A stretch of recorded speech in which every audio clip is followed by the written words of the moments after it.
Hello, I'm Jennifer Hemingway with the League of Women Voters, Wichita Metro, and I'm thrilled to be welcoming you to our program today. We are once again happy to be partnering with the Wichita Public Library to co-sponsor this programming, the first in the Fall Tuesday topics. Our first speaker today is Sherry Lovendahl. She's a member of the Kansas Death with Dignity group in Wichita that advocates for the passage of medical aid in dying laws in Kansas. She's one of the Kansas contacts for the National Organization of Death with Dignity, but would like us to emphasize that she's not speaking today as a representative of that organization. Sherry received a degree in advertising and public relations from Wichita State, and then spent 15 years as a middle school paralibrarian. Like the Harry Potter character Ollivander, who facilitated finding the perfect wand, she likes to believe that she too helps students find the perfect book which sparked their love of reading. Sherry has been active in social justice reform and politics, both with campaigns and in voter empowerment groups. Following Sherry's presentation, we'll hear from Tom Welk from the Harry Hines Memorial Hospice. He's a native of North Dakota who came to Wichita in the fall of 1970 to join the staff at Newman University. In the summer of 1981, he began working with a committee of interested community members to help start a hospice program here in Wichita. When hospice was legally incorporated in the summer of '82, he served as a member of the first board of directors and was instrumental in putting together a hospice service plan. He became a staff member of Hospice of Wichita, now known as Harry Hines Memorial Hospice, in August of 1983. At present, he is the Director of Professional Education and Pastoral Care. His responsibilities include education regarding death and dying issues, information on hospice care, and coordination of the ethical decision-making process regarding treatment questions.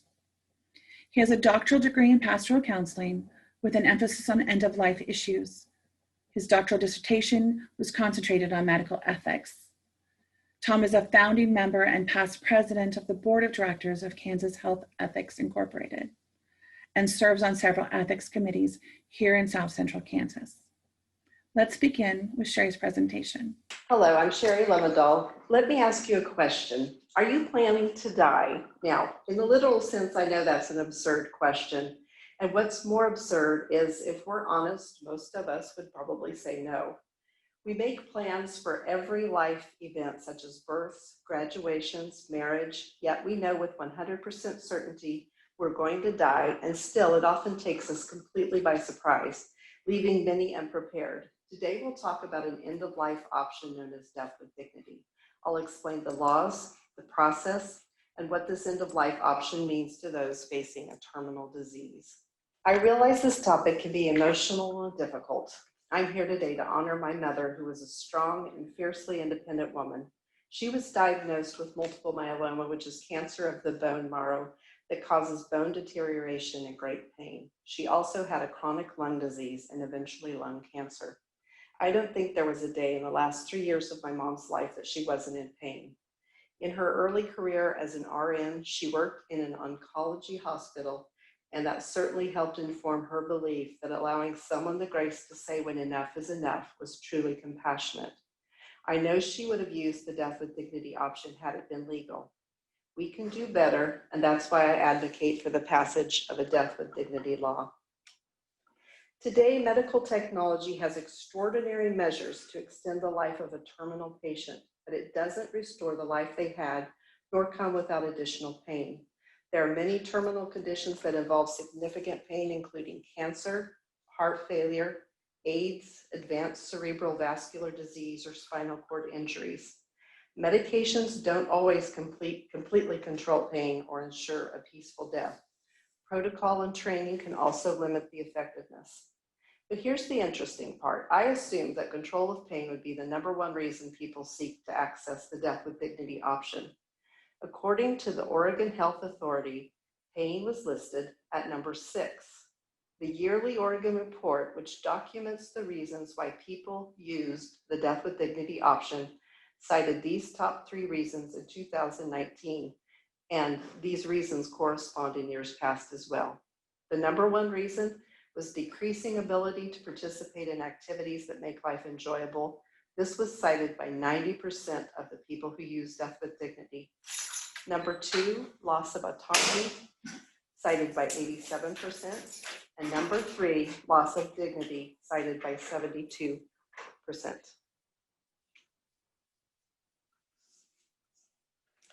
Let's listen to Brittany Maynard explain why the option of death with dignity was important to her.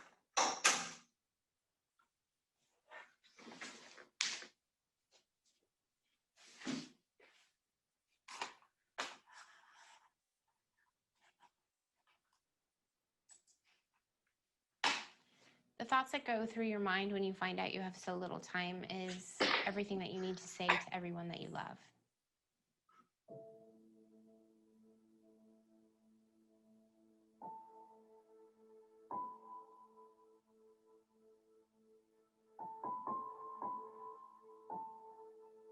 So after getting married is when I first started experiencing the headaches, and they were quite severe. And I didn't understand them because I had never had anything like that before in my life. Right when I was diagnosed, my husband and I were actively trying for a family, which is heartbreaking for us both. And then I was diagnosed this past New Year's. We went away to the wine country for kind of a New Year's Eve celebration, and by Jan 1, the following day, I was diagnosed with cancer and told I was terminally ill.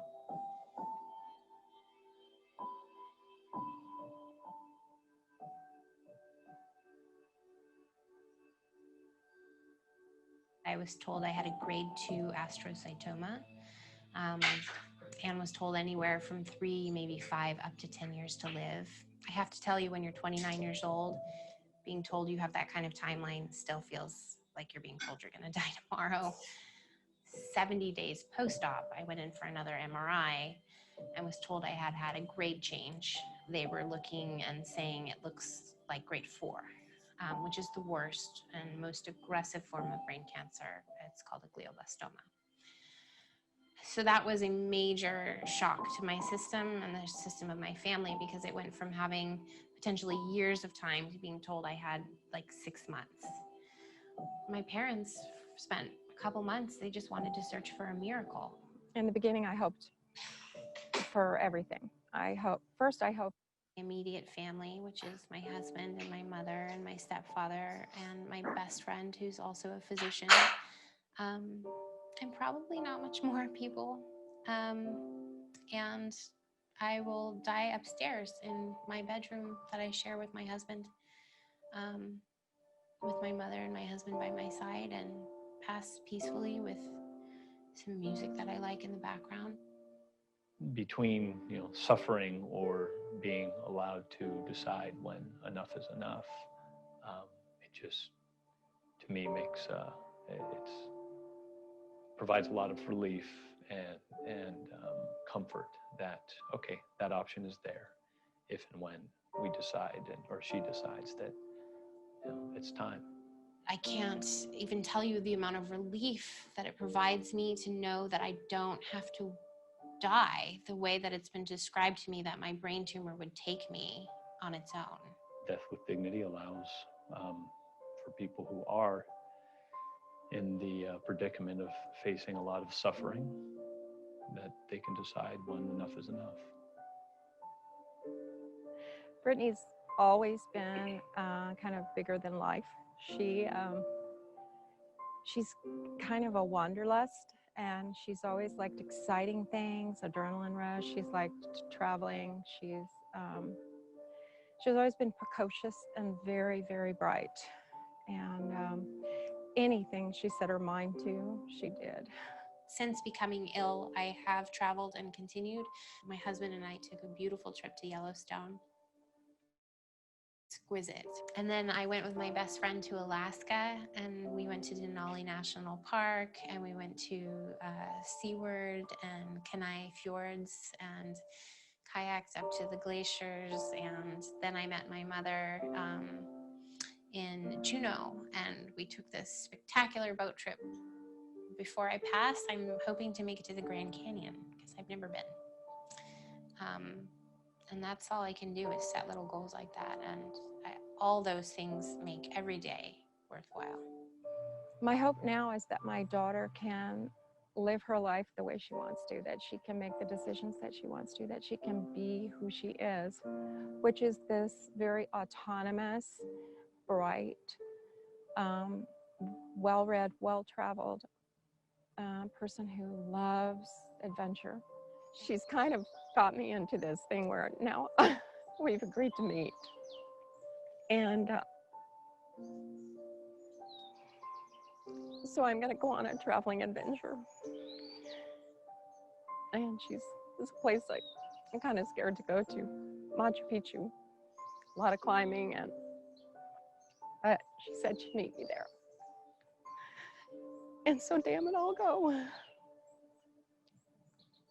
I hope to enjoy however many days I have left on this beautiful earth and spend as much of it outside as I can, surrounded by those I love. I hope to pass in peace.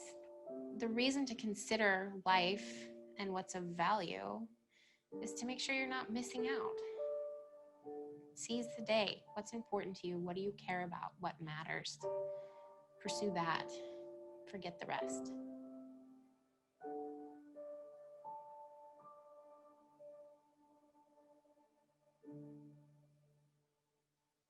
This video was made in 2014, and that number of states has changed. Brittany courageously shared her story, and it's impacted the Death with Dignity movement in a powerful way.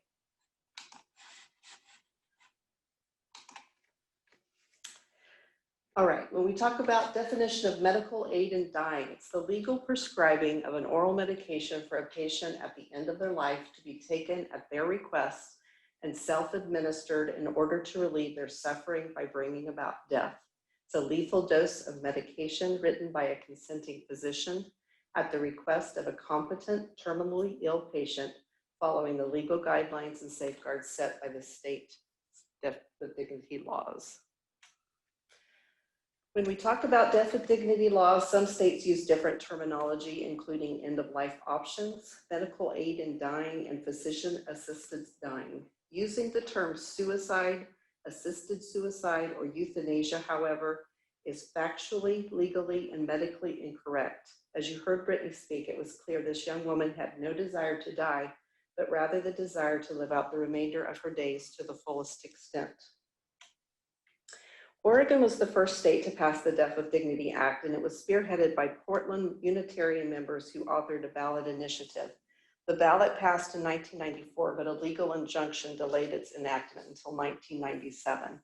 This law is so well written and includes more than a dozen safeguards that it serves as the framework for every Death with Dignity law passed since. To date, there is no evidence of abuse. Currently, 9 states plus the District of Columbia allow death with dignity as an end-of-life option. We've got Oregon, Washington, Montana per a Supreme Court ruling, Vermont, California, Colorado, Washington, D.C., Hawaii, New Jersey, and Maine. As you can see, Brittany's story had a large impact just in the last 5 years. So, again, this is such a well-written law with safeguards that when everybody follows it, the protocols, it's protected by law. So we're going to look at the legal guidelines in the law and how does it work. Like I said, this is the basic framework for each law, but every state is allowed to tweak or add their own provisions. So if the patient must be an adult resident in the state, they must remain competent through the process to direct healthcare decisions and self-administer the medications. To make a formal request, a patient must have a terminal diagnosis with 6 months or less prognosis confirmed by 2 physicians with knowledge of the patient. These 2 physicians must be willing participants. No one is forced to participate in the Death with Dignity. Patient makes an initial verbal request with a consenting doctor. The doctor is required from the very beginning to document every step of the process to make sure the guidelines are followed. They are required to ask the patient to notify the family of their decision to use Death with Dignity, though it's not required that the patient inform their family. They're also required to go over other end-of-life options. So if a mental or a health competency is in doubt, the physician is required to refer the patient for mental evaluation.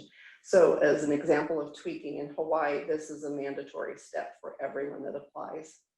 There's a defined waiting period after the first verbal request. It's typically 15 days, followed by a second verbal request. And then when paperwork is received, that starts the formal process. The written request for death with dignity must be signed by 2 witnesses. Only one can be related by marriage, blood, or adoption, and the second must be an uninterested party. The written request is submitted to the physician, and there's a second waiting period.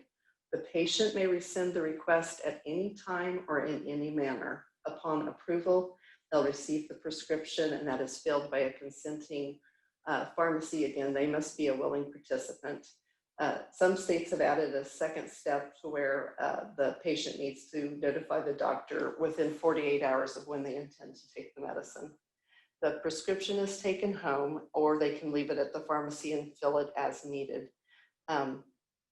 Typically, what they do is when they're ready to take the medicine, it's in a powdered form, and it's mixed with, I believe, like 4 ounces of liquid, and they have to drink it within 2 minutes, and they'll be asleep. They go to sleep typically within 5 minutes, and depending on the medication that's prescribed, it's usually an hour to a 2-hour process. Now, the dose is taken if the patient chooses and when they decide the time is right. And this is important. There's no timeline. There's not a deadline when you receive the medication for when you have to take the prescription. In fact, if you don't want to, that's your prerogative. About 65% take the medication, meaning 1 out of 3 do not. Many say they feel better just having it available. Again, this is such a well-written law with the safeguards that when everyone follows protocols, they are protected by law. So that those that are protected are the doctor, the patient, the family, and the pharmacist. The process is documented from beginning to end, and policies in place if medication is not taken. Oregon law has over 20 years of data alone. If you combine all other states, there's over 40 years of data. To date, there has never been a case of abuse or coercion nor criminal charges filed. Simply put, the law works. So a 2018 Gallup poll asked if when a person has a disease that cannot be cured, do you think doctors should be allowed by law to end the patient's life by some painless means if the patient and his or her family request it? And 72% of American adults agree that death with dignity should be a legal option. In 2019, 18 additional state legislators submitted a death with dignity bill, including Kansas. A death with dignity bill has been submitted to the Kansas State Legislature every session since 2013. It's sent to the Health and Human Services Committee, where year after year, the chair has never given the bill a hearing. So regardless of a majority of public support, such as with Medicaid expansion, Kansas is at the mercy of our legislators to advance important legislation. In my opinion, we need the option of a citizens' initiative ballot. So the beauty of death with dignity, as we've heard, is control over pain and suffering. It gives the person peace of mind and time to prepare for death, time to realize final wishes. Most importantly, it opens up conversations with family that might not have happened before. Since Oregon passed its Death with Dignity Act, they have experienced an increase in the quality usage of end-of-life care, including advanced directives, hospice, and palliative care training. I'd like to add, in Oregon, 90% who used Death with Dignity were also enrolled in hospice. It's not an either or, but rather end-of-life options working together to help people attain a good, peaceful death. Death with dignity allows them to embrace the quality of life versus the quantity of days, and allows a peaceful death at home surrounded by loved ones with the opportunities for final goodbyes and closure. And I'm of the opinion that being able to say goodbye is very helpful in the grieving process. According to the New England Journal of Medicine, for the first time In more than 50 years, more people are dying at home than in hospitals. And if you ask people, the majority will say they wish to die at home. Our conversations and our views on death are changing. To date, 70 million Americans have the freedom to make their own end-of-life decisions, and that includes a death with dignity option. It's my hope that our discussion today makes you think about how you define a good death. I hope it prompts you to open up conversations with your loved ones. In the words of the Italian scholar and poet Petrarch, a good death does honor to a whole life. Along with the growing support for the Death with Dignity movement, there's also a movement called Death Positivity that includes green burials, composting remains, water cremation, home funerals, death doulas, and death cafes. Here are a few resources for further exploration. I hope you found our conversation today enlightening and hopeful. Thank you.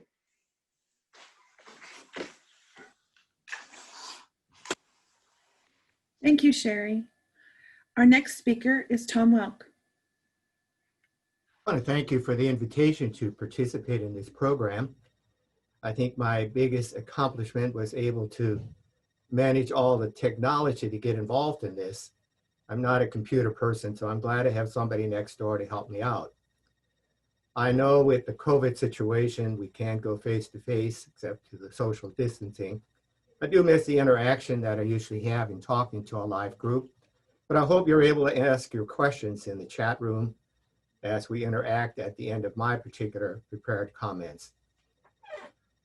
As you look at the time that's been given both Sherry and me, I think it's rather brief to cover such an important topic. The group that Sherry represents has been an organization that comes under many different names. I remember way back when, I think it was referenced as the Hemlock Society. Later on, Choices in Dying, Compassion in Dying, and then Aid in Dying, also Death with Dignity, which is also the title for today's program. Death with Dignity in terms of legislation, I think Sherry covered quite adequately, so I'm not going to make comments about that in terms of the laws that the different states already have. But what I do want to focus on in my comments today is that even though we often talk about death with dignity, how about talking about life with dignity? So often as I go about the community and people ask what I do, I talk about providing hospice care, you can kind of almost see this little anxiety come over them. Oh, this is somebody who deals with death. Even in programs, I'm very quick to tell people that my program or hospice programs in general are not programs about death, they're about living. They're about living the gift of time that's given us to the very last moment, the very last breath. Truth be known, we all know we have a limited time span here. Sometimes I'm a little ornery in asking groups that I speak to if they ever considered what the mortality rate is for every generation. I get this scant, glazed look on the part of many and then kind of surprised look when I remind them that the mortality rate is indeed 100%. But we don't get up in the morning and tell ourselves I'm in the dying process. We tell ourselves we're in the living process. And indirectly, we also tell ourselves that we really want to take advantage of the gift of time given us and live it to the full, every single minute of it. Probably heard the old joke about Sam dying with dignity. It's a good thing he did because he had lived with so little of it.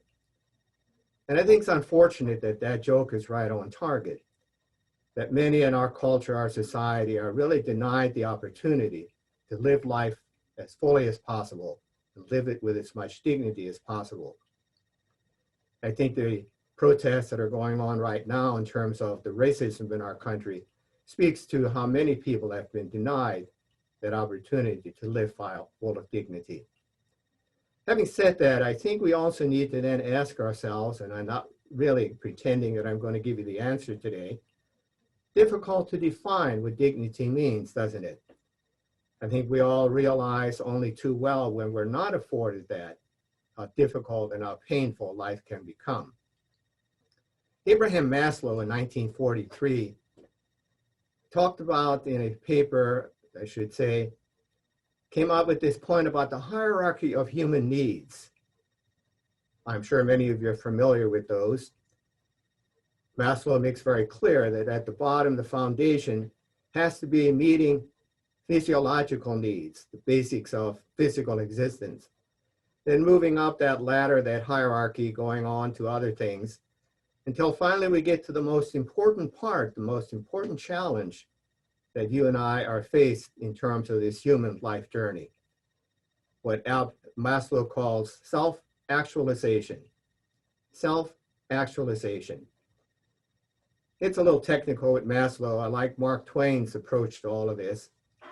Again, you may have heard the quotes.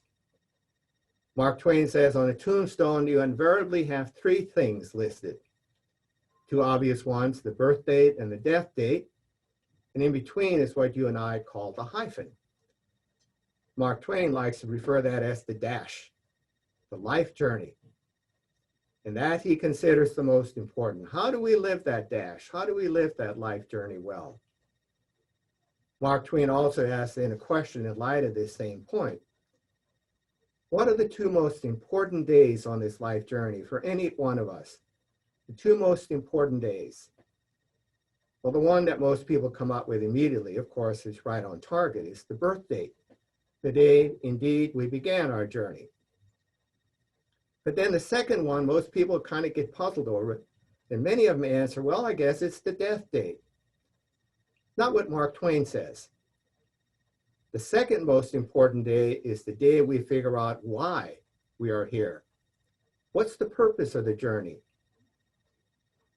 We indeed often have a difficult time figuring out that purpose, what Maslow calls the self-actualization.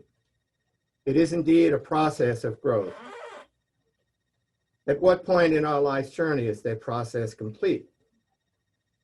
My conviction with many years now, 37 years of end-of-life care, is some of the greatest growth occurs near the point of transitioning what I call death, leaving the body. Elizabeth Kubler-Ross, who pioneered a lot of different studies regarding this whole question of dying and death, entitled, I believe it's one of her last books, if not the last, Death, the Final Stage of Growth. Death, the Final Stage of Growth. So I ask myself, did we want to cut short this stage of the life journey? And in doing so, are we cutting short the opportunity for further growth? Dying role is indeed a very difficult part of our life journey with many different challenges. It's a part of the life journey we dare not have to face alone. As we look at, again, taking care of needs on that last part of the journey in life, it's very important to take care of physical needs. We above all must address pain control, symptom management, because someone who is in intractable pain and unmanaged troublesome symptoms simply cannot move, as Maslow says, further up the hierarchy to the point of self-actualization. The role of medicine, as has been listed over the decades, the centuries even. What's the role of medicine?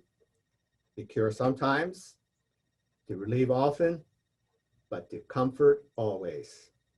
Comfort always. We're going to exhaust the possibility, every single one of us, in terms of curative possibilities.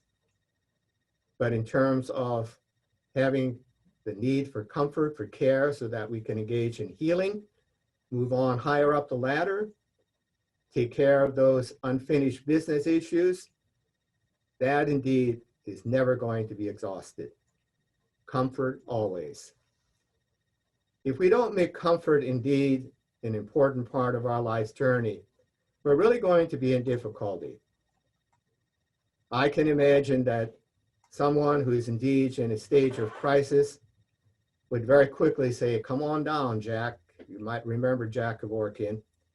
I can understand if we make that final part of the life journey, our dying role and death, a crisis, then it becomes impossible to endure. I think Nietzsche said it well. If we have a why for what we're going through, we'll find the how.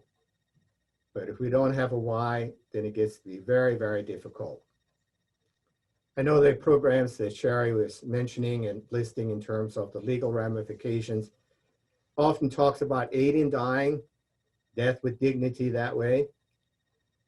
I would prefer also to use that in terms of supporting patients who are in this last part of the life journey, which I consider a very important, integral part of the life journey. We have to provide them aid to meet those challenges. We began with physical needs, managing pain, taking care of troublesome symptoms, all of those kind of things that keep us from living fully. But if that's all we do in terms of providing aid, care, hospice support even, taking care of the person's physical needs, we're only touching the tip of the iceberg, really. Because you and I are defined much more deeply than just our physical functioning. What about our psychosocial, spiritual needs?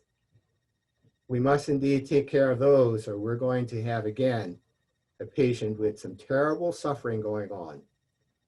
And I think we need to differentiate the difference between pain and suffering. Pain is only one ingredient of the total picture of suffering that someone might encounter. Suffering, indeed, I think, is even more paramount in the psychosocial, spiritual issues. If we don't provide aid there, we don't provide support, then indeed it becomes a very crisis kind of situation. I'm glad, Sherry, that you mentioned the Oregon figures, because they're really, I think, very telling. Most people, I think, walking out on the streets of Wichita or wherever, would say the reason why we have to hasten death in terms of that aid in dying is because of really intractable pain and just symptoms that can't be managed. For the most part, that's not what's driving, legalizing, hastening death through, especially in this country, through assisted suicides. We're not going to look at euthanasia yet, which is a different story. But I think the Oregon figures indeed say quite well that we have to take care of those other deeper issues if we're going to provide good support. If people only look at dignity and dying from a physical dimension, we're missing the point.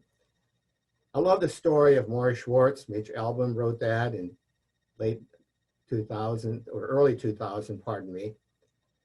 And I remember very well, first time I encountered Morris Schwartz was on Nightline with Ted Koppel. And he mentioned that night they were going to interview a dying man. So of course I was involved in providing hospice care already. Said, I better watch this. And Ted Koppel asked Morris Schwartz, he had Lou Gehrig's disease, ALS, knowing that it would shut down all voluntary muscular activity and involuntary. So he asked Maury, what do you fear the most when you get to that point? And so Maury was kind of beating around the bush, and Ted Koppel asked him directly, well, that's not what you told me in the green room when we were preparing for this interview. And Maury says, you mean I can say what I said back there? And he said, well, of course, you're a dying man. You can say what you want. Maury Schwartz says, what I fear the most is when somebody has to wipe my ass. Pardon the language, but that's what he said on television. Later on, as Mitch Albom was interviewing him, he was at that point. So he asked Maury, do you feel like you've lost all dignity, losing these physical functioning, the ability to control the basics? And he denied it, and he says, oh gosh, no. He says, I delight in it, I relish it. Mitch Albom says, well, why? He says, well, guess what? I get to be a baby again. I get to be taken care of in my intimate needs. I relish in it. Babies can't be touched enough. We need to be careful not to define dignity in terms of the physical shutdown and death as simply being identified with bodily functions. I think we missed the point there. Anyway, we maybe need to start looking in our culture especially, that beauty is much more than skin deep. When I visit patients who are really kind of already pretty compromised in their physicalness, and make it a point to look in their eyes and tell them they are still a very beautiful person. They really brighten up in terms of that. One other thing to keep in mind in terms of all these issues is the social function of good care. There isn't any one of us who lives our life in isolation. We always live in the relational. When a loved one is gone, part of us is gone. I'm so familiar with John Donne's No Man is an Island, as it's called. It's actually Meditation 17, written in 1624. You're probably familiar with the poem. I'll paraphrase it. He talks about diminishment, how even a little clod of dirt, when it washes away, that lessens Europe. Then he goes on about the more important issue he's addressing. How about death? If we're defined in relationship, basically John Donne says, and I'll quote now, anyone's death diminishes me because I'm involved in humanity and therefore sent not to know for whom the bell tolls, it tolls for thee. Because when someone died in the English countryside, I'm sure they would toll, slowly toll the bell. The reflex question is, for whom is the bell tolling? Who died? The bell isn't tolling for the person who died. It's tolling for us who are left behind.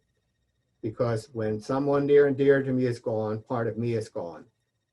So it stands to reason we need to look at this question that we're debating today from this also sociological issue, our connections with one another, how important that is for us to define ourselves, and how important it is to provide that care for someone in the dying role. I think we're all kind of caught up with the Ruth Bader Ginsburg death here last Friday.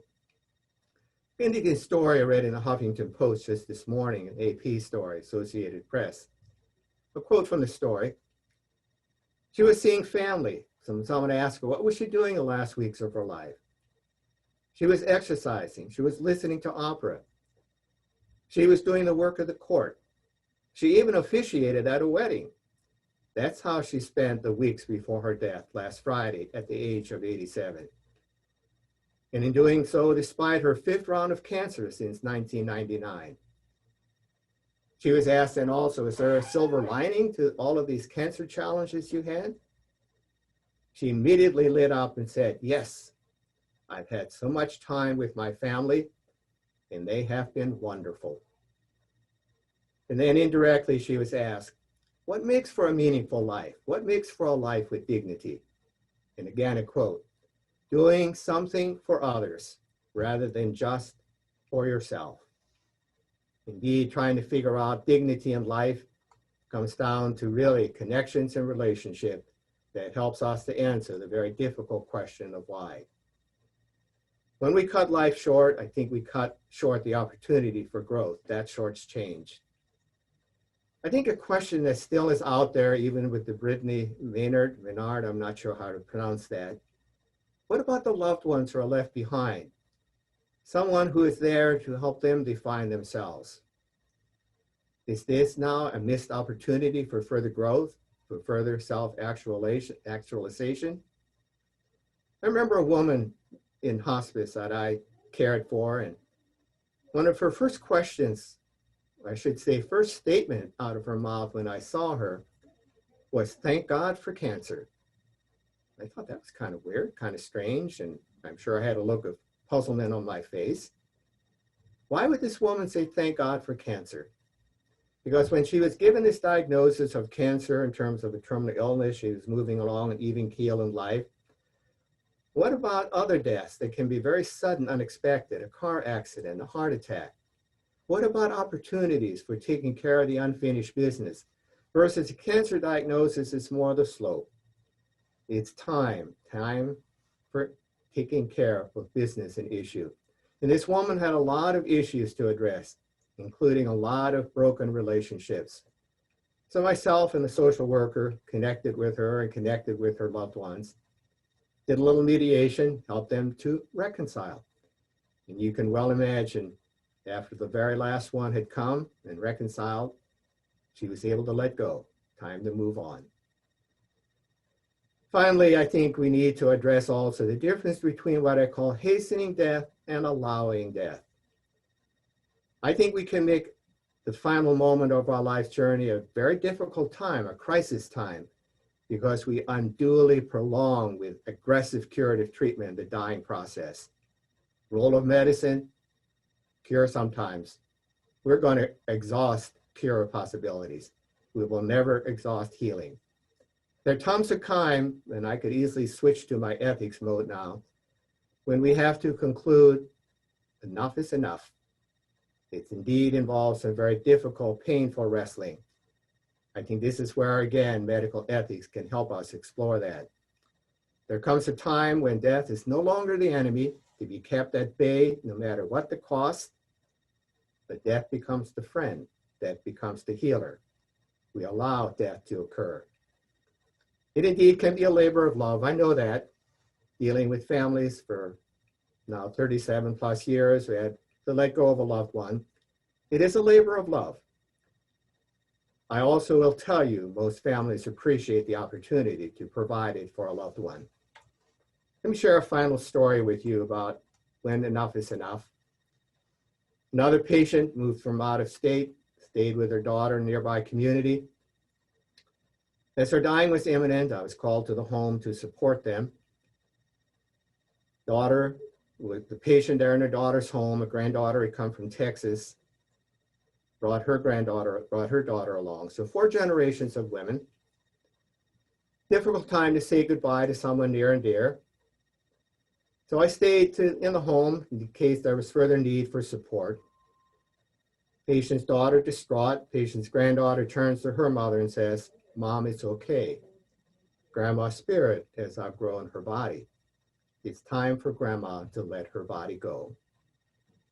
We don't want to keep death at bay forever. Indeed, the granddaughter said it so well, I can't say it better. Grandma's spirit has outgrown her body. It's time for Grandma to let her body go. I thank you for your attention. I'm more than happy to respond to questions. Also, any insights and comments you want to make, I think are all very welcome. I think Sherry and I are both going to be on for this. So Sherry, if you can bring up your video again, we'll both share the screen. And who's going to be the moderator for this? Julie? Nope, you're looking. Thank you both. Megan Wright-Hagan will be moderating those questions. She's going to read the questions from the audience members that they've shared in the chat window. Thank you. So far, there have been no questions in the chat window, so please feel free to submit any questions. I guess I could start with one. My mother did just die while in hospice at the end of July. I guess I put a premium on comfort care, and so there was something that happened with one of the crisis nurses. And it was the one that they weren't as impressed with. You know, you have different nurses, and there were ones that they were very impressed with. This particular one wasn't. And her lips were getting very dry, and she was thirsty. And so my sister was going to get, you know, some water for her. And she did get ice cream at one point. And the nurse said, "Well, I guess if you want to prolong the process." And I kept thinking, but you want comfort care too. So I guess I don't know if that is along the lines of hospice. I guess I needed a little comfort. I need a little answer on that one. Let me go ahead, because you raised a very good point, and I apologize that was kind of the wording that was used. The wording really should have been, in terms of prolonging, would be using medically assisted nutrition hydration. Some families feel that IVs need to be, or other ways, mechanical ways, medical ways. That's why it's called medically assisted nutrition hydration. We can prolong the dying process. Hospice neither hastens nor prolongs. Let me make that very clear. And so nutrition hydration, medically administered, could keep the body going, what I call just keeping a warm body around. Families often think, well, if no liquids are being supplied, they must have terrible thirst. Actually, they're not thirsty. What you said is so on target, is it, Jennifer? Is they need good oral care. Ice chips and balm and all of that is where the comfort would come in. So again, I need to work with some staff members, the way it sounds, to make sure they watch their language. So that This was in a different state. This was in a different state, not here in. Oh, well, thank you. Then I need to go to another state, do I, to give them proper language? Because I thought I'd taken care of our staff pretty well, and that's what kind of bothered me a little bit. So thank you for clarifying that. I think you were right on target, because the wording that was used there is really not. And people don't die of starvation. They don't die of dehydration. They die of the underlying condition that's compromising their body, keeping them from eating and drinking. There's a huge difference between eating and drinking and medically assisted nutrition hydration. It's both a practical physiological issue, and it's also an ethical issue. Are you following me there? So we need to be careful. As I say over and over again, let's watch our language regarding these kind of questions and issues. Remember the Terry Schiavo case? There's still some people out there who are maintaining Terry was starved to death. No, she died of what compromised her ability to eat and drink. And medically assisted nutrition hydration was simply not providing her a benefit. Thank you for raising that. It's a very important point. There is a question out there as how are hospice care and palliative care different? I tell you, I struggle with that one myself because people have a difficult time acknowledging hospice, because when you're acknowledging hospice, you're acknowledging that my loved one, person near and dear, is not going to be around for an extended period of time. So some people shy away, but they still need, palliative is really another word for comfort. So even through the curative part of medical intervention, we still need to have emphasis on providing pain control and symptom management. So we're actually running a program here at Harry Hines Hospice we call Bridges. I think is a proper name. So you bridge from the curative, the sick role where you have curative treatment, you bridge that to the hospice program where you no longer pretend that we're going to be able to overcome this life-threatening situation. So again, palliative care, hospice only for terminal, palliative care still also in the curative. And we have a question from the physician. In your long years of hospice care, did you ever have a patient die by suicide despite the option of hospice care? Unfortunately, we have to say that it does happen in terms of, especially what Sherry had also outlined. They simply are at that point. And by the way, the suicide, I don't know of an instance where the suicide was simply for lack of physical comfort. It usually ties in with those psychosocial spiritual issues. What I call also in philosophy, existential issues. That is why it is so very, very important that we not just take care of the physical needs of the patient, we also take care of their psychosocial spiritual needs. And I think especially if we had more time, I could get into the whole question of the why. Let me use a story again from classical literature, a man from La Mancha, Miguel Cervantes, where, you know the story, Don Quixote and Sancho Panza are out there to set the world aright and they're tilting with windmills. And one day they come across a battle scene, lots of soldiers already dead, some are dying. And Don Quixote picks out one of them, he holds the soldier in his arms and he turns to Sancho and he says, I see a question in this man's eyes. And the question, Sancho, is the question, why am I dying? Don Quixote said, no, the question I see is, why am I living? If we can't get a handle on that, which I call profound spirituality, a very important existential question, then suicide becomes really an out for some people. So yes, indeed, that does happen. But I can also tell you, we take threats of suicide very seriously. And what is it that we need to address regarding that? And sometimes we have to tell ourselves, despite our best efforts, no. The other thing that we do for the physician to ask it, it's very difficult on our staff. And myself and a social worker always make sure we have an opportunity for debriefing on the part of the staff that was involved in that care. The reason some good questions. I'm sorry if I'm windy here, but try to do what I can. There is another question for both speakers. Do you think there will ever be assisted death for people who suffer from terrible pain but are not considered terminal? Which is what is exactly happening. I'll turn this over to Sherry. Go ahead. I'm sorry for jumping in. I was just going to say it would not fit within the safeguards and the guidelines. There you're getting into too murky grounds. So you have, the way it's set up, it's contains any chance of abuse. So I know there's some states that are kind of talking about like with Alzheimer's, but it's going to be a touchy subject, I think. On the death with dignity issue, we looked for someone who would speak to that topic. There are different philosophies behind death with dignity, and there are different groups that have different thresholds of what they would consider to allow death to happen. So this is taking two different sides, but we cannot cover all the different sides in one Tuesday Topics issue.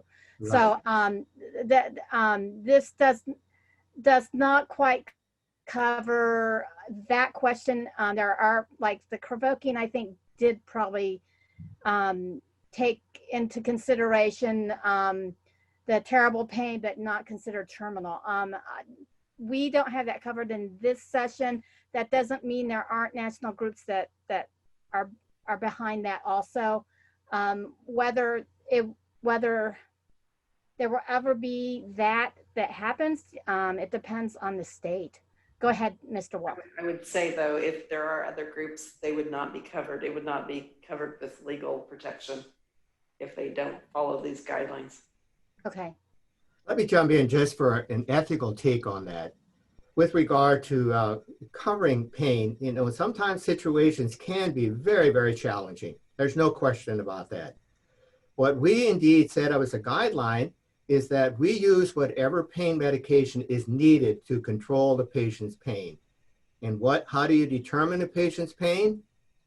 Whatever the patient says it is. We have to take it very seriously. It may come to the point where you have to get that patient beyond the point of being aware.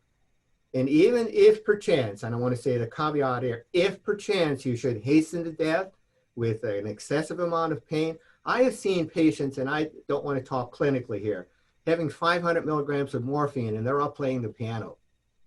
But if perchance you should cause respiratory arrest, you're doing it not to hasten the death, you're doing it to control the pain. So it's the principle of double effect that's involved here.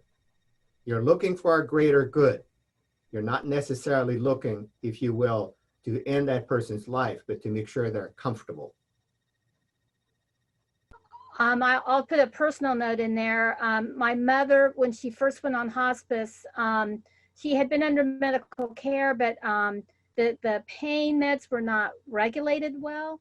And so she was either out of it because of the pain meds, or she was lucid but in pain. So she went to the hospice facility and they were able to regulate the medicines where the pain was controlled, but she was lucid. And so it was a great benefit to have that option. Yeah, titrating is very important. Again, I didn't want to pretend to be a clinician because I can deal a lot with psychosocial issues, but I sure as heck don't want to try the clinical approach in terms of pain control and symptom management.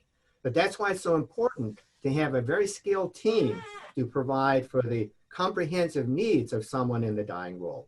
Well, I'd like to thank our speakers. I know this is considered, this is a hot topic for some. I know that within both organizations, there was concern about maybe things getting out of hand.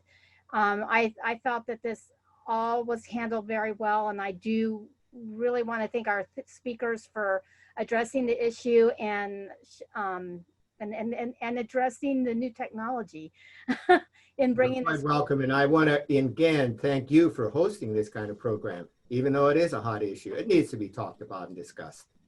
It does. Thank you very much. I'd like to thank Sherry Lovendahl and Tom Welk for today's presentation, and the League of Women Voters Wichita Metro for their help with this program. We invite you to go to the library's event calendar to find out upcoming programs of interest. Next month's Tuesday Topics will be a Zoom program on October 27th at noon to learn more about Confederate monuments in public spaces. Thank you for joining us. This will end today's presentation.